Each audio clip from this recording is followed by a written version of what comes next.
నమస్తే the Bharat media news కి స్వాగతం. ముందుగా ముఖ్యాంశాలు. ఘనంగా రాజ్యాంగ దినోత్సవ వేడుకలు పాల్గొన్న రాష్ట్రపతి, ప్రధాని.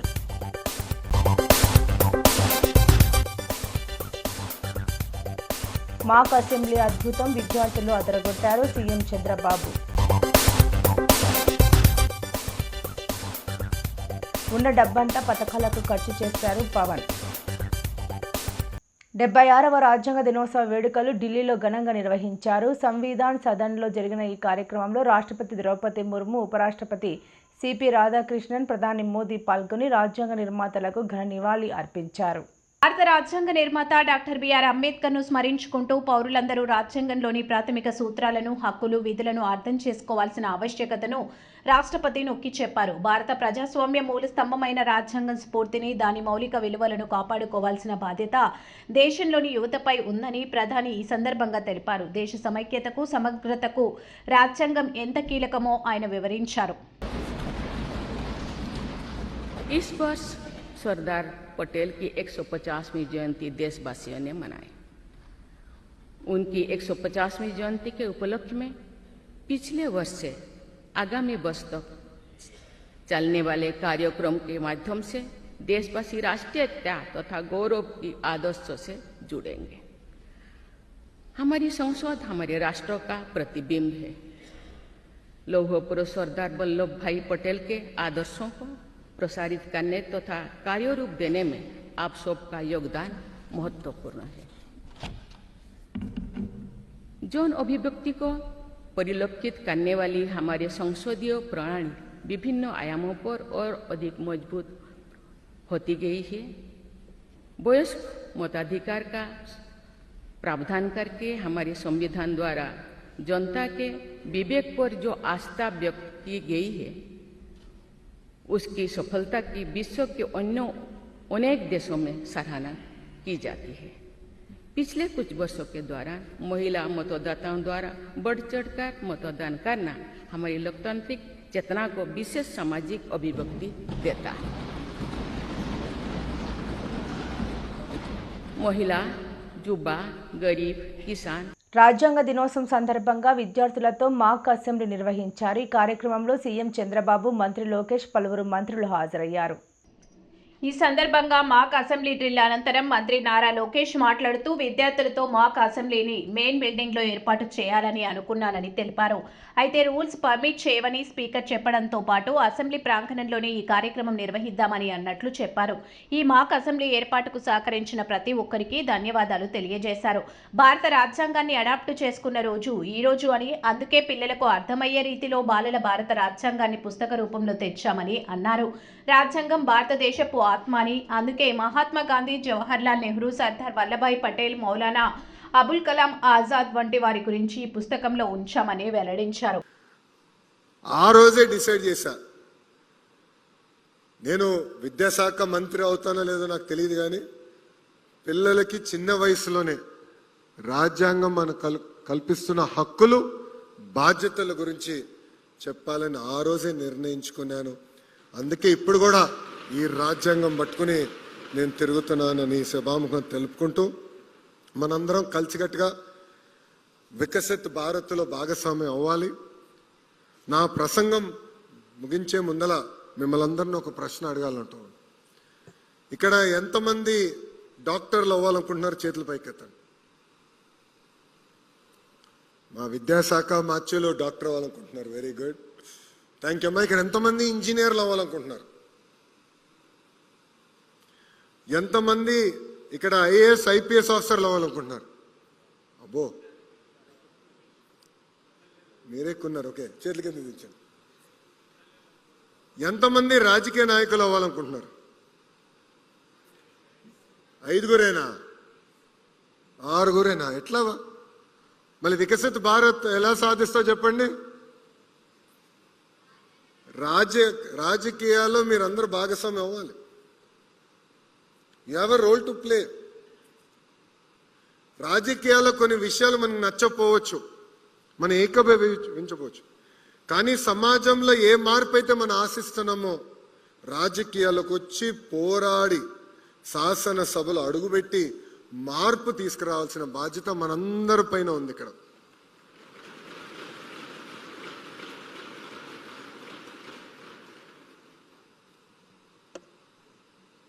తల్లిదండ్రుల ప్రోత్సాహంతో నేను కార్నిగి మెల్లన్లో చదివా, వరల్డ్ బ్యాంక్లో 2 సంవత్సరాలు పనిచేశా, స్టాన్ఫర్డ్ MBA చేశా, తిరిగి 5 సంవత్సరాలు హెరిటేజ్ చూసుకున్నా, దాని తర్వాత రాజకీయాల్లోకి వచ్చా. స్టాన్ఫర్డ్లో ఒక ఎస్సే ఉంది, ఇప్పుడు కూడా ఎస్సే ఉంది. ఆ ప్రశ్న ఉంటుంది, what matters to you most and why. So Stanford MBAకి అప్లై చేయాలంటే మార్క్స్తో పాటు ఎస్సేస్ రాయాలి. నేను రాసినప్పుడు 2 ఎస్సేలు ఉన్నాయి, ఇప్పుడు పెంచి 100 సంవత్సరాల కంటే ముందు బానిసత్వం, 100 సంవత్సరాల తర్వాత ప్రపంచంలో అగ్రరాజ్యంగా భారతదేశం ఉంటుంది. మీరు రాసి పెట్టుకోండి. ఎన్నో ఏళ్లు కాదు ఇవి, 25, 47, మీ వయసే 15, 14 ఇంకా ఆ ఏజ్లో ఉంటారు. 13 టీనేజర్స్ అంతా పిల్లలు. ఎగ్జాక్ట్గా మీరు పెళ్లిళ్ళయ్యే కొందికి లేకుంటే మీకు పిల్లలు పుట్టే సమయంలో భారతదేశం అగ్రరాజ్యంగా ఉంటుంది, నెంబర్ 1 ఎకానమీగా ఉంటుంది.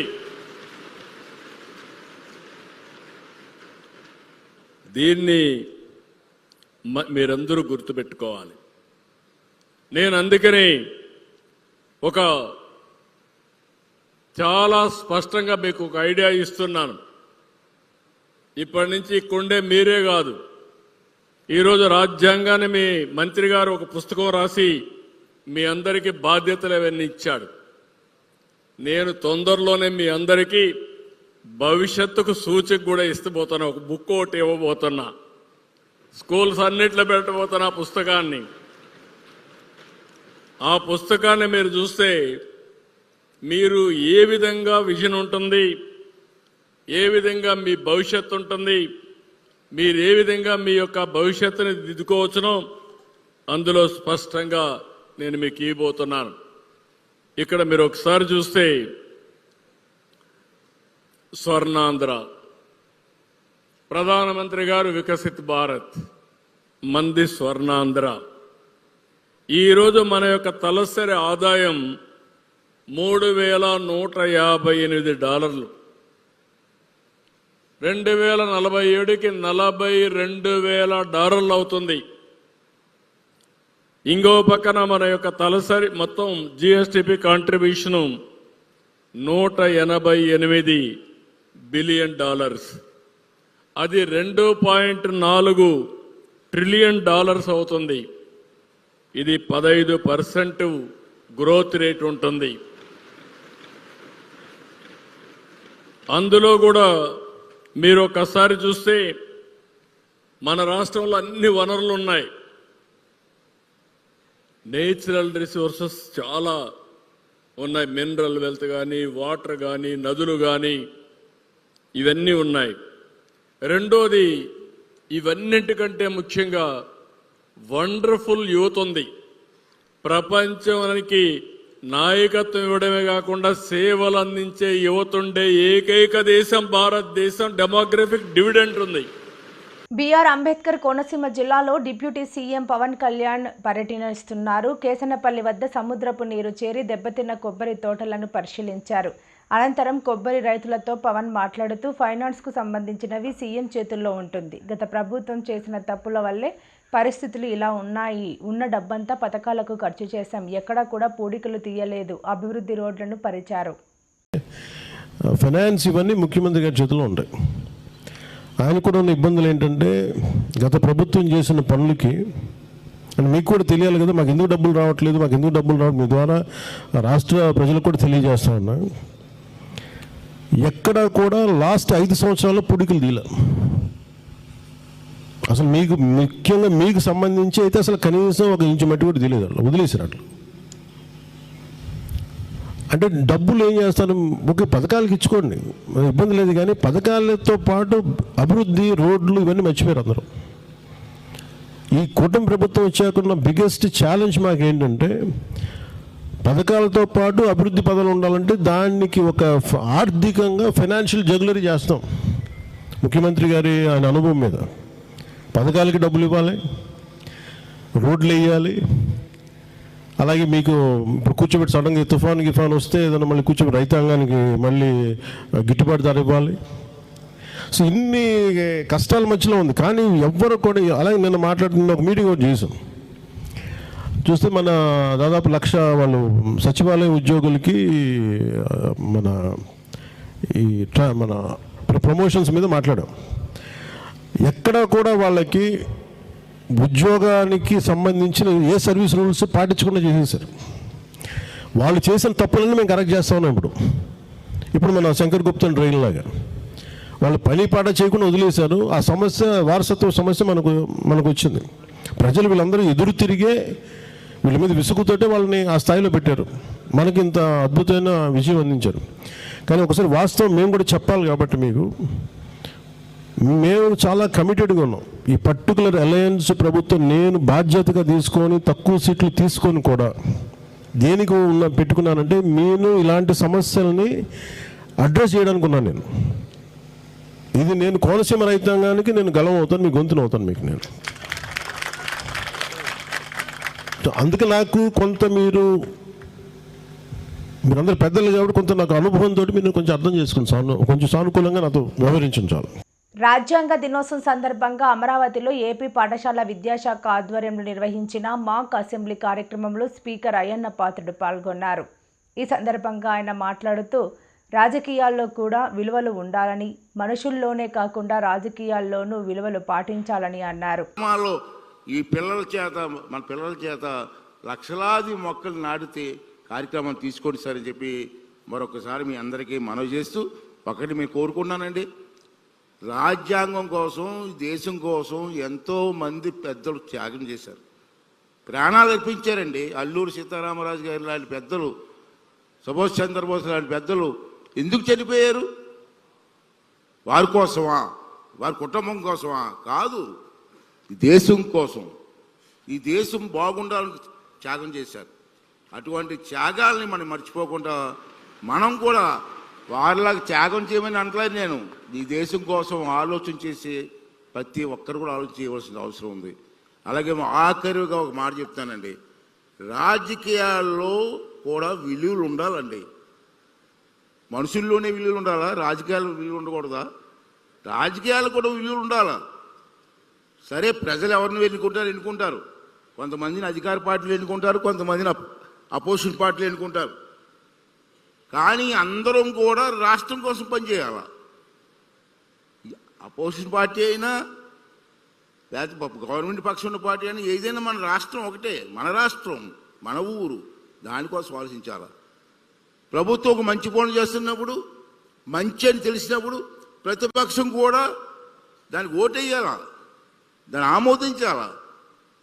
ఆమోదించకుండా మేము ఆమోదించమండి, మా పార్టీ సిద్ధాంతం అండి, రాష్ట్రం నాణ్యత లేని బంగారానికి ఎటువంటి అనుమతులు లేకుండా BIS హాల్ మార్క్ వేస్తున్న మిషన్ను స్వాధీనం చేసుకున్నామని Vijayawada BIS joint director Arjun తెలిపారు. కాకినాడ దేవాలయం వీధిలో గల ఒక బిల్డింగ్లో నాణ్యత లేని బంగారంపై హాల్మార్క్ వేస్తున్నారని అందిన ఫిర్యాదు మేరకు తనిఖీలు చేపట్టామన్నారు. తాము కస్టమర్ లాగే నాణ్యత లేని బంగారం ఇవ్వడంతో హాల్మార్క్ ముద్రించారని, దీంతో మిషన్ను స్వాధీనం చేసుకున్నామన్నారు. ఇలాంటి పనులు ఎవరైనా చేసినా వారు శిక్షకు అర్హులని తెలిపారు. మనకు లైసెన్స్ లేకుండా BIS హాల్మార్క్ జ్యువెలరీ మీద వేస్తూ రెడ్ హ్యాండెడ్గా దొరకడం జరిగింది. ఆ మెటీరియల్ ఏదైతే లేజర్ మార్కింగ్ మిషన్ ఉందో దాన్ని సీజ్ చేశాము. So correct licence, BIS licence ఉన్న వాళ్ళే ఈ హాల్ మార్కింగ్ అనేది చేయగలరు. ప్రజలు కూడా ఈ హాల్ మార్క్ ఒక 6 డిజిట్ నంబరు మన BIS ప్లే స్టోర్లో BIS కేర్ యాప్ డౌన్లోడ్ చేసుకొని అది ఆథెంటిక్ హాల్ మార్కా కాదా చెక్ చేసుకోండి. ఇది ఇలా చేసింది ఎక్కడికి వెళ్తుందండి?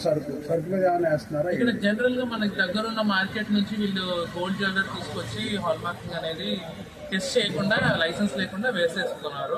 అంటే తక్కువ నాణ్యత ఉన్నది కూడా ఎక్కువ నాణ్యత ప్రింట్ చేసుకోవచ్చు అనమాట. ఇలాంటివి ఏమైనా గుర్తించారు? నిన్న విజయవాడలో మనం ఒక సెర్చ్ అండ్ సీజర్ ఆపరేషన్ చేసాము, ఈరోజు కాకినాడలో చేసాం, అంతకుముందు గుంటూరులో కూడా చేసాం. ఈ నెలలో 3 రేట్లు అనేవి జరిగాయి. సో సో నేను అడుగుతుంది ఏంటంటే అందరూ ఎవరైతే ఇలాంటి ఆపరేషన్ చేస్తున్నారో దయచేసి వీటిని ఆపేయండి. ఇప్పుడు ఏం తీసుకెళ్తున్నారు, సరుకు ఏం తీసుకెళ్తున్నారు? మనం ఒక లేజర్ అదే ఏదైతే మిషన్ ఉపయోగించారో ఆ మిషన్ ని సీజ్ చేయడం జరిగింది. దాన్ని సీజ్ చేసి మనం కోర్టులో సబ్మిట్ చేయడానికి తీసుకెళ్తాం. అది ఫర్దర్ గా బిఎస్ యాక్ట్ ప్రకారంగా కోర్టు నిర్ణయిస్తుంది ఏం యాక్షన్ తీసుకుంటాం. ఇది ఒకటే ఐడెంటిఫై చేసి ఏమైనా ఉన్నాయండి? కంప్లైంట్ వచ్చింది, వల్ల మేము ఈ ఆపరేషన్ అనేది బిఐఎస్ సర్టిఫికేట్ ఉన్నవాళ్ళు దేనికి ఇవ్వాలి? 22 కేబీకి ఇవ్వచ్చు, 14K అన్నిటికీ ఇవ్వచ్చు, కానీ కరెక్ట్గా టెస్ట్ చేసి ఇవ్వాలి. వెళ్తుంది అనేది టెస్ట్ చేశాకనే అర్థమవుతుంది. పడసపాడు గ్రామంలో వెలసిన శ్రీ వల్లి దేవసేన సుబ్రహ్మణ్యేశ్వర స్వామి ఆలయంలో ఘనంగా షష్ఠి మహోత్సవాలను ఘనంగా నిర్వహించారు. ఈ సందర్భంగా ఆలయ ధర్మకర్త పలుకూరి శ్రీనివాసరావు, కమిటీ సభ్యులు నంగిల కృష్ణంరాజు మరియు పలుకూరి సత్యనారాయణలు మాట్లాడుతూ సామర్లకోట మండలం పనసపాడు గ్రామంలో సుమారు 130 సంవత్సరాల చరిత్ర గల శ్రీవల్లి దేవసేన సుబ్రహ్మణ్యేశ్వర స్వామి ఆలయంలో ఘనంగా షష్ఠి మహోత్సవాన్ని నిర్వహించారు. వేలాదిగా భక్తులు తరలి రావడం జరిగింది. ప్రతి సంవత్సరం క్రమం తప్పకుండా షష్ఠి మహోత్సవం ఘనంగా నిర్వహించడం జరుగుతుందని తెలిపారు. అలాగే ఈరోజు సుమారు 20,000 మందికి అన్న సంతర్పణను ఆలయ ధర్మకర్త ఆలయ పలుకూరి శ్రీనివాసరావు మరియు కమిటీ సభ్యులు, శ్రేయోభిలాషులు, గ్రామస్తులు సహకారం ఘనంగా నిర్వహించడం జరిగిందన్నారు. ఈ కార్యక్రమంలో పలుకూరి సుమంత్, పలుకూరి రోహిత్, ఎలుగుబంటి వెంకన్న, బాబు, ఎలుగుబంటి వీరప్రభులు, కమిటీ సభ్యులు తదితరులు పాల్గొన్నారు. శరవణభవాయ నమః.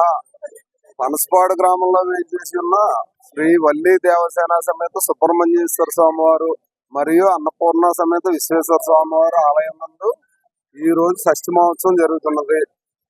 అంగరంగ వైభవంగా జరుగుతున్నది. ఉదయం 2:30 నుంచి అభిషేకాలు, 8:30కు వీరభద్ర సంబరం, 11 గంటల నుంచి భారీ అన్నదానం, గ్రామ ప్రజలు, పెద్దలు, ఆలయ కమిటీ వారి సమక్షంలో ఈ ప్రోగ్రాం జయప్రదం చేసిన వారందరికీ ధన్యవాదములు. ఈ అన్నప్రసాదం స్వీకరణకి సుమారుగా ఒక 20,000 మందికి అన్నప్రసాదం చేయడం జరిగింది. ఆలయ కమిటీ పలుకూరు శ్రీనివాసరావు. శరవణభవ. నా పేరు పలుకూరు బాపన్న. వల్లి దేవసేన సుబ్రహ్మణ్య స్వామి ఆలయంలో మార్నింగ్ నుంచి అభిషేకములు, తదనంతరం అన్నదానం, తర్వాత అనంతరం వీరభద్ర సంబరం తర్వాత కళ్యాణం అంగరంగ వైభవంగా జరుగుతుంది. ఊరేగింపు జరుగుతుంది. రాత్రి భోజనానికి, అన్నదాన ప్రసాదానికి 20,000 మంది దాకా జనం వస్తారు. పలుకూరు శ్రీనివాసరావు గారు ఆలయ ధర్మకర్త సమక్షంలో జరుగుతున్నది కార్యక్రమం. మన గ్రామ ప్రజలు, గ్రామ పెద్దలు సహకారంతో జరుగుతున్నది. మదనపల్లిని జిల్లాను చేస్తూ పీలేరును రెవెన్యూ డివిజన్గా ప్రకటించిన సందర్భంగా పీలేరులో టీడీపీ శ్రేణులు, market yard chairman Puram Rammurthy, market director Kalapa Ravi Janasena ఆధ్వర్యంలో పాసులు కాల్చి సంబరాలు జరుపుకున్నారు. మనం నారా చంద్రబాబు నాయుడు గారు మరియు మన నల్లారి కిషోర్ కుమార్ రెడ్డి గారు మాట చెప్పితే మనము తప్పకుండా పని చేసే తత్వము మన ఎమ్మెల్యే గారికి మా కూటమి తరపున మరియు మరొకసారి కృతజ్ఞతలు తెలుపుతున్నాము. జై తెలుగుదేశం, జై జనసేన, జై బీజేపీ, జై హింద్. పీలేరు నియోజకవర్గం నుంచి మార్కెట్ డైరెక్టర్లు, మా చైర్మన్ గారు, మేమందరం తరపు నుంచి మా నారా చంద్రబాబు నాయుడు గారికి మేము ధన్యవాదాలు చెప్తున్నాము. కూటమి తరపు నుంచి జనసేన సార్ కానీ, లోకేష్ సార్ కానీ, వీళ్ళందరికీ కూడా మేము ధన్యవాదాలు చెప్తున్నాము. మాకు మదనపల్లి జిల్లా చేసి మా అర్బన్ చేసిన దానికి పీలేరు మేమందరం కూడా చాలా ఈరోజు పండగ వాతావరణంతో ఉన్నాము. అందరం కూడా జనాల్లో ఈ పొద్దు ఖుషి పండగ చేసుకుంటున్నాము. మాట మీద ఆ రోజు లోకేష్ సార్ కానీ, మన ముఖ్యమంత్రి గారు నారా చంద్రబాబు నాయుడు కానీ, అన్న కిషోర్ అన్న కానీ వీళ్ళందరూ చెప్పిన దానివల్ల మాట నిలబెట్టుకున్నాము. ఏదైనా కానీ కూటమి నాయకులు ఏది చెప్పినా కానీ మాట ప్రకారము చేయగలుగుతున్నారు. ఈరోజు కొంతమంది మాట్లాడుతూ ఉంటారు. అవి ఒకరినైనా పనికి వచ్చే మాటలు కాదు, ఒకటైనా నిజాయితీగా లేదు వాళ్ళ మాటలు. వాళ్ళు చెప్పేది ఒకటి, అబద్ధాలతో జరుగుతుంది ప్రతిపక్షం పార్టీ కూడా. నారా చంద్రబాబు నాయుడు కానీ, కిషోర్ అన్న కానీ ఈరోజు పీలేరు నియోజకవర్గంలో ఫుల్గా చెప్పిన మాట ప్రకారం చేసిన దానివల్ల ఇట్లా ఆ రోజు 2024లో జగన్మోహన్ రెడ్డి మదనపల్లి జిల్లా చేయాలని పెద్దరోడ్లు కానీ ఎవరన్నా కానీ చెప్పినారా? చేయలేదు. ఆ రోజు రాజరెడ్డి జిల్లా కావాలని వాళ్ళు సపోర్ట్ ఇచ్చినారు. ఈరోజు మా కిషోర్ అన్న చెప్పిన దానివల్ల మేము మదనపల్లి జిల్లా చేస్తాము అని చెప్పి నారా చంద్రబాబు నాయుడు కానీ, కిషోర్ అన్న కానీ మాట చెప్పిన దానివల్ల ఈరోజు సాధించుకున్నాము. మేము జిల్లా సాధించుకునే దానికి మేమందరి కూడా వాళ్ళకందరికీ మా ధన్యవాదాలు చేసుకుంటా నమస్కారం కొత్త చెప్తున్నాం. శ్రీ బందేశ్వర శ్రీ సుబ్రహ్మణ్యేశ్వర స్వామివారి దేవస్థానం ఇంద్రపాలెంలో ఘనంగా షష్ఠి మహోత్సవాలను నిర్వహించామని ఆలయ ఈవో జోగా సత్యనారాయణ పేర్కొన్నారు. కాకినాడ రూరల్ మండలం ఇంద్రపాలెం గ్రామంలో వెలిసిన శ్రీ మందేశ్వర శ్రీ సుబ్రహ్మణ్యేశ్వర స్వామివారి దేవస్థానంలో ఘనంగా షష్ఠి మహోత్సవాల్ని నిర్వహించడం జరిగిందని ఆలయ ఈవో జోగా సత్యనారాయణ పేర్కొన్నారు. ఈ సందర్భంగా మీడియాతో ఆయన మాట్లాడుతూ భక్తులకు ఎటువంటి ఇబ్బందులు లేకుండా ఉండాలని ఎమ్మెల్యే పంతం నానాజయ్ ఆదేశాల మేరకు షష్ఠి మహోత్సవంలో భాగంగా రాత్రి 1 గంటకు ఏకాంత సేవ రుద్రాభిషేకం నిర్వహించడం జరిగిందని, అదేవిధంగా 3 గంటలకు భక్తులకు దర్శనాలు ఏర్పాటు చేయడం జరిగిందని తెలిపారు. దేవాలయ విశిష్టతను ప్రజలకు తెలిసే విధంగా కార్యక్రమాలు రూపొందించామన్నారు. భక్తులకు ఎలాంటి అసౌకర్యం కల్పించకుండా అన్ని ఏర్పాట్లు చేశామని, ఉచిత ప్రసాదాలు ఏర్పాటు చేశామని, మంచినీళ్లు సదుపాయాలు ఏర్పాటు చేశామని తెలిపారు. అలాగే ఈ సంవత్సరం అధికంగా 30,000 మంది భక్తులు స్వామివారిని దర్శించుకున్నారని, భక్తులకు ఎటువంటి అసౌకర్యాలు కల్పించకుండా అన్ని ఏర్పాట్లు పూర్తి చేశామని, దీనిని కమిటీ సభ్యులు, అధికారులు, గ్రామస్తులు పాల్గొన్నారు అని వారికి కృతజ్ఞతలు తెలిపారు. ఓం శ్రీ సుబ్రహ్మణ్యేశ్వరాయ నమః. ఇంద్రపాలెం గ్రామంలో వెలిచేసిన శ్రీ సుబ్రహ్మణ్య స్వామి దేవస్థానంలో ఈరోజు షష్ఠి పర్వదినం పురస్కరించుకొని ఈ తెల్లవారుజామున 1 గంటకి ఏకాంత సేవ స్వామివారికి అనంతరం రుద్రాభిషేకం చేయడం జరిగింది. రుద్రాభిషేకం అనంతరం 3 గంటల నుంచి భక్తులకి దర్శన ఏర్పాట్లు చేయడం జరిగింది. ఈ దర్శన ఏర్పాట్లో కూడా ఎవరికి ఎటువంటి అసౌకర్యం లేకుండా క్యూలైన్లు కానీ ఏర్పాటు చేయడం కానీ, అలాగే బారికేడ్లు కానీ, కార్పెట్లు వేయడం కానీ అన్నీ జరిగింది. మంచినీటి సౌకర్యం కానీ, ఉచిత ప్రసాదం కానీ అన్నీ ఏర్పాటు చేస్తాం. ఈ ఏర్పాట్ల కోసం గత 10 రోజులుగా మా ఆలయ కమిటీ సభ్యులు, మా భక్త బృందం, మా అర్చక స్వాములు, మేము, మా దేవస్థాన సిబ్బంది, మా దేవస్థాన ఉన్నతాధికారులు, మా ఎమ్మెల్యే గారు అందరూ కూడా ఈ దేవాలయ విశిష్టతని పెంపొందించే విధంగా చర్యలు తీసుకోవాలని, భక్తులకి మెరుగైన సౌకర్యాలు కల్పించాలని వాళ్ళు ఆదేశించి ఉన్నారు. వాళ్ళ ఆదేశం ప్రకారం మేము శక్తివంచన లేకుండా కృషి చేశాం. ఈ రోజు ఉదిరిడైతే 15,000 మంది వచ్చారు. 15,000 మందికి ఆ ఆలయం ప్రాంగణం ఎక్కించిపోయింది. భవిష్యత్తులో 20,000 వస్తారనుకుని ఈ ఏడాది మేము 30,000 మందికి ప్రిపేర్ చేసుకున్నాం. 30,000 మంది ఈ రోజు రీచ్ అవుతారు సాయంత్రానికి. ఇప్పటికే 15,000 మంది భక్తులు వచ్చి వెళ్ళారు. ఇక్కడ మా ఆలయ కమిటీ సభ్యులు కానీ, మా భక్త బృందం కానీ, వాలంటీర్లు కానీ, మా టీం కానీ మొత్తం అంత దేవాదాయ శాఖ ఉన్నతాధికారులు కానీ వచ్చి పర్యవేక్షణ చేశారు. ఇక్కడే ఉండి గత 2 రోజుల నుంచి కూడా మా ఆలయ కమిటీ సభ్యులు మేము కలిసి ఇక్కడే భక్తుల సౌకర్యం కోసం దేవాలయ అభివృద్ధికి ఎటువంటి ప్రణాళిక వేయాలి ఏంటనేసి కూడా ఆలోచించుకుని చక్కగా దాతల సహకారం కూడా తీసుకుంటూ ముందు ఈ దేవాలయాన్ని అభివృద్ధి చెందాలని మేము కాకినాడ జిల్లా ప్రతిపాడు మండలం చిన్న శంకర్లపూడి గ్రామ శివారులో కొలువైన శ్రీవల్లి దేవసేన సమేత సుబ్రహ్మణ్యేశ్వర స్వామి వారి విగ్రహ ప్రతిష్ఠ మహోత్సవాలు ఘనంగా నిర్వహించారు. గ్రామానికి చెందిన ఏపూరి తిరుపతయ్య కుమారులు లోవరాజు, కన్నబ్బాయి, ఏడుకొండలు, గ్రామ సర్పంచ్ రామారావు అనే రాంబాబు మరియు కుటుంబ సభ్యుల ఆధ్వర్యంలో విగ్రహ ప్రతిష్ఠ కార్యక్రమాన్ని ఘనంగా నిర్వహించారు. ఈ కార్యక్రమంలో గుడి విగ్రహాల దాతలు, గ్రామానికి చెందిన చనిపోయిన రాంబాబు, లోవ నాగమణి కుటుంబ సభ్యులు ప్రతిష్ఠలో పాల్గొన్నారు. వీరితో పాటు చిన్న శంకర్లంపూడి సర్పంచ్ ఏపూరి రామారావు, నాగమణి కుటుంబ సభ్యులు పీటలపై కూర్చొని వేద పండితులచే ప్రతిష్ఠ అనంతరం హోమాలు నిర్వహించారు. ఈ ప్రతిష్ఠ కార్యక్రమంలో చిన్న శంకర్లపూడి గ్రామంతో పాటు పత్తిపాడు మండలం, ఏలేశ్వరం మండలం తదితర గ్రామాల నుంచి అధిక సంఖ్యలో భక్తులు, మహిళలు పాల్గొని స్వామివారిని దర్శించుకున్నారు. అనంతరం గుడి ఆవరణలో సుమారు 4,000 మందికి అన్నదాన కార్యక్రమం నిర్వహించారు. ఈ కార్యక్రమంలో వైసీపీ నాయకులు ముదునూరు మురళి, కృష్ణంరాజు, జిల్లా సగర సంఘం అధ్యక్షులు కటారి త్రిమూర్తులు, కార్యదర్శి జెక్కి అప్పారావు, శ్యామ్, గ్రామస్తులు తదితరులు అధిక సంఖ్యలో పాల్గొన్నారు.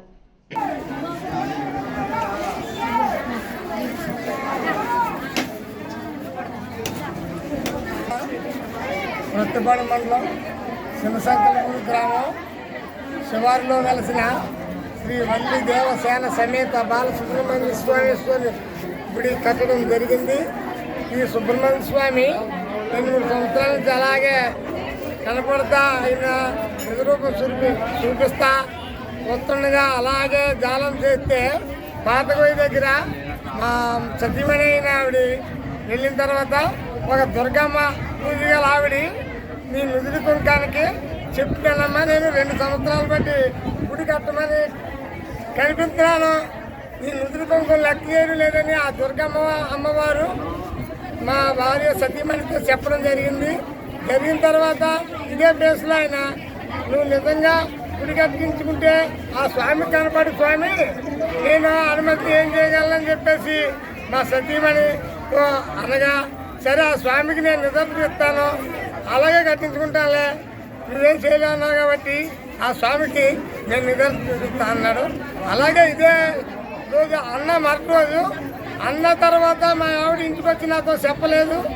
ఆ రెండో రోజే ఇక్కడ ప్రత్యక్షమై ఒక స్వామి నీరు కాల ఉంది తోలెత్తే గట్టు మీద వయంగా ఉండి ఆ స్వామి దర్శనం ఇచ్చాడు.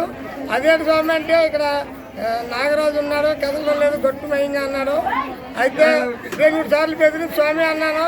ఆ స్వామి 2-3 సార్లు చూస్తుంటే నాకు బెదరలేదు. స్వామి బెదరకపోయినప్పుడు ఏటా స్వామి బెదరపడం ఏంటి, త్వరగానే గమనిందమ్మా అన్నాను. ఆదికవి నన్నయ్య విశ్వవిద్యాలయం ఎంఎస్ఎన్ క్యాంపస్ కాకినాడలో రాజ్యాంగ దినోత్సవాన్ని పురస్కరించుకొని విశ్వవిద్యాలయం ఎన్ఎస్ఎస్ యూనిట్ 2 రాజకీయ శాస్త్రం మరియు ప్రజా పరిపాలన విభాగం సంయుక్త ఆధ్వర్యంలో ఈ కార్యక్రమం నిర్వహించారు. ఈ కార్యక్రమానికి NSS unit 2 programme officer doctor K Haribabu ముందుండి మార్గనిర్దేశం చేశారు. ముందుగా కార్యక్రమానికి క్యాంపస్లోని రాజ్యాంగం శిల్పి డాక్టర్ బిఆర్ అంబేద్కర్ విగ్రహానికి ప్రిన్సిపల్ ప్రొఫెసర్ ఎస్ ప్రశాంతి శ్రీతో పాటు అధ్యాపకులు, విద్యార్థులు పుష్పాంజలి ఘటించారు. అనంతరం ఆమె రాజ్యాంగ దినోత్సవ ప్రాధాన్యత, ప్రజాస్వామ్య విలువలు, విద్యార్థులు మరియు పౌరుల బాధ్యతలపై విశ్లేషణాత్మక ప్రసంగం అందించారు. మధ్యాహ్నం రాజకీయ శాస్త్ర విభాగం డాక్టర్ జోసెఫ్ స్టెఫెన్ రాజ్యాంగ నిర్మాణ చరిత్ర, రూపకల్పన ప్రక్రియ, రాజ్యాంగం అందిస్తున్న హక్కులు, బాధ్యతలపై విద్యార్థులకు పవర్ పాయింట్ ప్రెజెంటేషన్ ద్వారా అవగాహన కల్పించారు. ఈ కార్యక్రమంలో విభాగ అధ్యాపకులు doctor Gopi, M Pochaiah, Manoj Deva, doctor L Madhukumar, doctor D Ajay Ratan, Mohammed Nadeem, Manikeshwara Reddy, doctor Uma Rajitha, doctor Harika, physical director doctor B Ram గోపాల్తో పాటు ఇతర బోధనేతర సిబ్బంది, విద్యార్థులు పాల్గొన్నారు. ఈ కార్యక్రమంలో పొలిటికల్ సైన్స్ విద్యార్థులు తయారు చేసిన రాజ్యాంగ పుస్తక నమూనా అందరినీ ఆకట్టుకుంది. 1949, the Constituent Assembly of India formally adopted the Constitution of India. Came it effective on 26th January 1950. The word Constitution is not just a legal document. It is the foundation of our democracy. It reflects to us our dreams, struggles, and aspiration of millions of people who fought for our. వార్తలు ముగించే ముందు ముఖ్యాంశాలు మరోసారి. ఘనంగా రాజ్యాంగ దినోత్సవ వేడుకలు పాల్గొన్న రాష్ట్రపతి, ప్రధాని.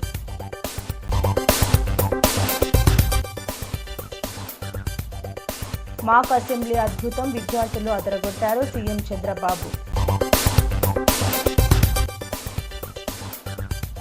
ఉన్న డబ్బంతా పథకాలకు ఖర్చు చేశారు పవన్. ఈ వార్తలు ఇంతటితో సమాప్తం. నమస్కారం.